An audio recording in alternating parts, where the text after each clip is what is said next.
ఇప్పుడు ఈటల రాజేందర్ తొందరపడి ఆ భాష మాట్లాడిండు, బీజేపీ అధ్యక్ష పదవి కోసం మాట్లాడిండు అనుకున్నా. అంతే.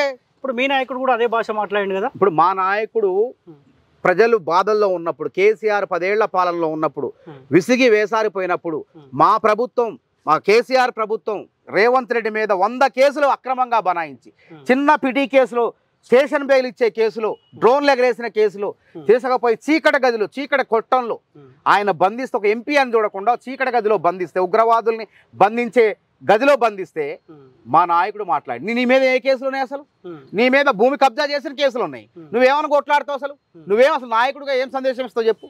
నేను 100 ఎకరాలు కబ్జా చేసిన దేవుడి గుండె అని చెప్తావా? చెప్పు. ఇవాళ జగ్గారెడ్డి గురించి మాట్లాడుతున్నావు, నువ్వు రేవంత్ రెడ్డి గురించి, జగ్గారెడ్డి గురించి మాట్లాడే నైతిక అర్హత మీకు లేదు. ఈటల రాజేంద్ర గారు, మీకు అసలు సూట్ కాదు. అసలు మీరు ఏదో ఊహించుకోకండి. మీరు అనుకుంటున్నారు ఏదో పదవి అనుకుంటున్నారు, కానీ అది వచ్చిద్దో రాదో మాకైతే తెలియదు. కానీ మీకు ఆ పదవి మీకు వచ్చిందంటే అసలు బీజేపీ వాళ్ళు పక్కకు పోయే అవకాశం ఉంది. ఆ ప్రమాదం కూడా ఉంది. అసలు నిజమైన బీజేపీ వాళ్ళు పక్కకు పోయే అవకాశం ఉంది. ఇలా జగ్గారెడ్డి గురించి ఇష్టం వచ్చినట్టు మాట్లాడుతున్నారు. జగ్గారెడ్డి గొప్ప మానవతావాది. నువ్వు పిల్లికి బిచ్చం పెట్టినోడు. నువ్వు ఎవరికైనా రూపాయి సాయం చేసినావు నువ్వు ఎప్పుడన్నా? జగ్గారెడ్డి ఇంటికి బా, నీ బిల్డింగ్ చూస్తే ఇవాళ నీకు ఎట్లా వచ్చినాయి అన్ని ఆస్తులు? ఆకాశహారమైన బిల్డింగ్ ఉంది ఆయన మియాపూర్లోనే ఎక్కడో. ఈటల రాజేందర్ ఒక పీడిఎస్ నాయకుడు, ఒక కమ్యూనిస్ట్ నాయకుడుగా 1000 కోట్లు ఎట్లా వచ్చినాయి ఈటల రాజేందర్ చెప్పండి? అంటే అక్రమాలు ఇట్లా భూములు ఆక్రమించబట్టేగా వచ్చినాయి. మరి జగ్గారెడ్డి ఇంటికి పోదాం పాండి. జగ్గారెడ్డి ఇల్లు, పెంకుటి ఇల్లు కూడా, గుడిసె లాంటి ఇల్లు ఉంది. ఇప్పటికి ఆయన సొంత ఇల్లు లేదు. జగ్గారెడ్డికి 4 రూపాయలు రియల్ ఎస్టేట్ వ్యాపారంలో ఒక 4 రూపాయలు వస్తే వచ్చిన చివరి రూపాయి వరకు కూడా పేద ప్రజలకు పంచుడే ఉంటుంది. ఇటీవల చూడండి, మొన్న క్యాన్సర్ రోగంతో బాధపడుతున్న కుటుంబాన్ని ఇంటికి వెళ్ళి పాపం జగ్గారెడ్డి 10 లక్షల రూపాయలు ఇచ్చిన అంశం మనం చూసినవా? అట్లాంటి 10 లక్షల రూపాయలు తన నియోజకవర్గ పరిధిలో ఇంకెవడు అడిగినా సరే పేదవాడు ఎంత సాయం చేస్తాడో ఆ నియోజకవర్గం పోయి ప్రజలను అడగండి. జగ్గారెడ్డి ఏమన్నాడు? నువ్వు అన్న మాటని ఖండించిండు. నువ్వు తప్పు మాట్లాడినావు అన్నాడు. అంటే తప్పు నువ్వు ఇష్టం వచ్చినట్టు మాట్లాడితే మా నాయకుడి గురించి, మా ముఖ్యమంత్రి గురించి మాట్లాడి జగ్గారెడ్డి మాట్లాడ్డా? అదే జగ్గారెడ్డి గురించి అసలు పేరు ఉచ్చరించే అర్హత మీకు లేదు. జగ్గారెడ్డి సేవా దృక్పథం ఎక్కడ? నువ్వెక్కడ? పిల్లికి బిచ్చమేని ఈటల రాజేందర్ ఎక్కడ? ఇప్పుడు ఈయన కూడా మీలాంటి ఉద్యమకారులకు ఆనాడు ఉద్యమ సమయంలో బెయిల్ విషయంలో మీలాంటి వాళ్ళకి చాలా మంది సహాయం చేసిన. బెయిల్ విషయంలో అంటే ఉద్యమ నేపథ్యం చేయాల్సిందే. కేసీఆర్ ఇచ్చిండు, ఆయన చేసిండు. ఏం సొంతగా చేసిండా? మీరు అన్నది పిల్లికి కూడా లేదు. ఎక్కడ చూపించండి. జగ్గారెడ్డి పేదవాడు ఎవడన్నా పోయి అడిగితే కనీసం జేబులో 100 ఉంటే 100, 1000 ఉంటే 1000 ఇచ్చి పడేస్తాడు. మరి నువ్వు ఇస్తావా? ఇచ్చినవా? ఎక్కడైనా ఎవరికైనా సాయం చేసినవా? అందుకే పిల్లికి బిచ్చమైనటువంటి ఈటల రాజేందరు, జగ్గారెడ్డి పాపం ఉన్న డబ్బులని కూడా పేద ప్రజలకే ఉత్సాహం. ఒంటి మీద బట్టలు కూడా ఖరీదు కావండి. ఒంటి మీద బట్టలు తిప్పి కూడా టీషర్ట్లు వేసుకుంటాడు, మా గడ్డం పెంచుకుంటాడు, సామాన్యులాగా ఉంటాడు. జగ్గారెడ్డి అంటే ఏ కారులో వస్తాడు అనుకుంటాం మనం? క్యాబ్లో వస్తాడు, చిన్న క్యాబ్లో వస్తాడు. 4 చక్రాల కార్లు, మామూలు చిన్న కారులో వస్తాడు. జగ్గారెడ్డి హోదా వాళ్ళ భార్య చైర్మన్, తర్వాత కొంత వ్యాపారం, రియల్ ఎస్టేట్ వ్యాపారం, అన్ని ప్రజలకే ఖర్చు పెడతాడు. ఏది కూడా తన ఆస్తిగా ఉంచుకోడు. ఒంటి మీద కట్టే బట్ట దగ్గర నుంచి ఆయన అంగరంగ వైభవంగా జీవించవచ్చు. కానీ ఆ జీవితాన్ని త్యాగం చేసి వదిలి ఒక సామాన్యుడిలాగా వండుకుంటూ సామాన్యులందరూ పేద ప్రజలకు ఎంతమందికి ఇలా యశోద పోయి అడగండి, లేకుంటే అపోలో పోయి అడగండి. జగ్గారెడ్డి చెప్పుకోడు. ఇప్పుడు నేను చెప్తున్నా, ఎందుకు చెప్తానంటే ప్రత్యక్షంగా చూసిన జగ్గారెడ్డి, ఆయన యొక్క దాతృత్వం, ఆయన మానవత్వం నేను చూసిన జగ్గారెడ్డి. కానీ నువ్వెక్కడ ఎవరికైనా చేసినట్టు కనపడింది ఏడన్నా? ఇంకా ఉత్తమాటలు చెప్పుకుంటా, ఉద్దర కూతలు కూసుకుంటా, కాంగ్రెస్ ముఖ్యమంత్రిని తిట్టుకుంటే, లీడర్లు గారు ఈటల రాజేందర్ గారు దయచేసి మీరు లీడర్ కావాలంటే ఒక పద్ధతి చేయండి. మేమంటే మా నాయకుడు ఏమంటాడు?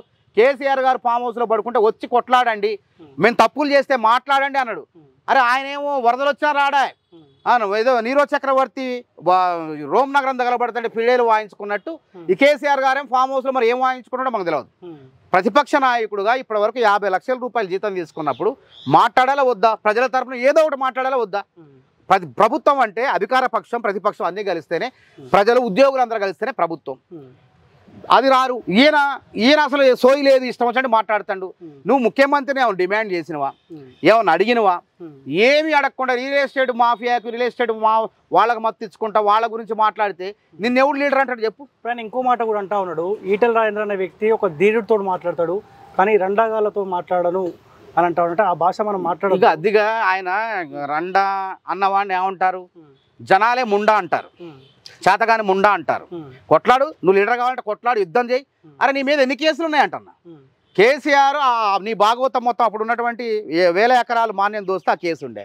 రేవంత్ రెడ్డి నీ మీద ఏమైనా అక్రమ కేసు పెట్టిండా? నువ్వు అంత మాటలన్నా కానీ అదే కేసీఆర్ రేవంత్ రెడ్డి మీద 100 కేసులు పెట్టిండు.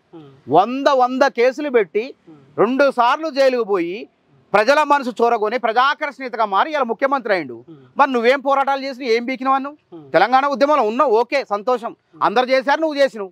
నీ తర్వాత నీ పరిస్థితి ఏందంట, నీ ఘనత నువ్వేం మాట్లాడుతున్నావు? ఏదన్నా నీ స్వార్థం కోసం, నీ కాంట్రాక్టుల కోసం, నువ్వు వ్యాపారాల కోసం, నీ స్వార్థం కోసం తప్ప నువ్వు పేద ప్రజలకు జగ్గారెడ్డి లెక్క సాయం చేసినవా? జగ్గారెడ్డి తలుపు కొట్టమని ఏ పేదవాడు పోయినా సరే, వాడు పేదవాడా ఉద్యోగస్తుడా ఎవడైనా సరే తలుపు కొడితే సాయం చేసే గుణం జగ్గారెడ్డి. పిల్లికి బిచ్చమైనటువంటి నైజం నీది. నువ్వెక్కడ, వీళ్ళెక్కడ?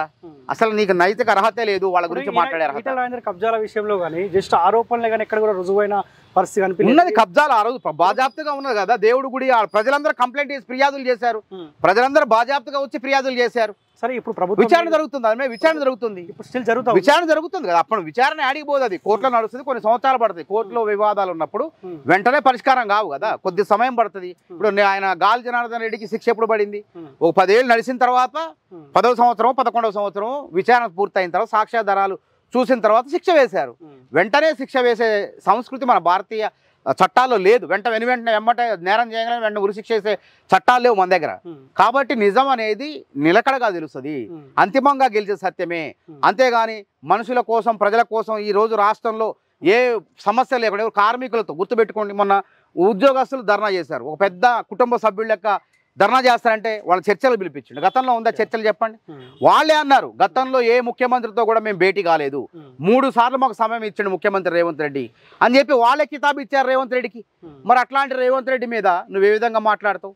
అంటే సమస్యలు ప్రతిపక్ష నాయకుడు కనుక మాట్లాడటానికి అవకాశం లేకుండా రేవంత్ రెడ్డి పాలిస్తాడు. కాబట్టి రేవంత్ రెడ్డిని ఏం చేయాలి అర్థం కాక అక్కస్తో ఈ విధంగా నోటుకు వచ్చినట్టు మాట్లాడు.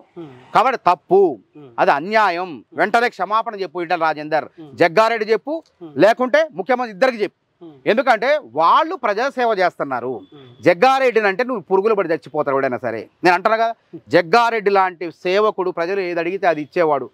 ప్రభుత్వం నుంచే కాకుండా సొంత డబ్బులు సాదాసీదా జీవితం గడుపుతున్న జగ్గారెడ్డి గురించి ఇంకెవడైనా మాట అంటే వాడు పురుగులు పడి చచ్చిపోతాడు.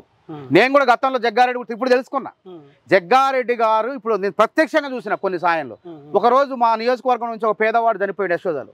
నేను ఉదాహరణ చనిపోతే నేను ఎవరికి ఫోన్ చేయాలి అర్థం కాక ఎమ్మటి అన్న జగ్గాన్ని ఎట్లుందన్న యశోదలో నీకు ఇవ్వడం తెలిసి చెప్పంటే వెంటనే ఫోన్ చేసిన డాక్టర్కి 17 లక్షల రూపాయల బిల్లు అయితే వాడు హాస్పిటల్ మోసం చేయబోయింది. 17 లక్షల బిల్లు అయితే ఆ డాక్టర్ యాజమాన్యంతో మాట్లాడి 10 లక్షలు ఒక ఎస్సీ మాదిగా సత్తుపల్లి నియోజకవర్గానికి చెందిన వ్యక్తి 10 లక్షల రూపాయలు సెట్ చేసి 10 లక్షలు కడతారు, అంతకన్నా ₹1 కట్టలేడు.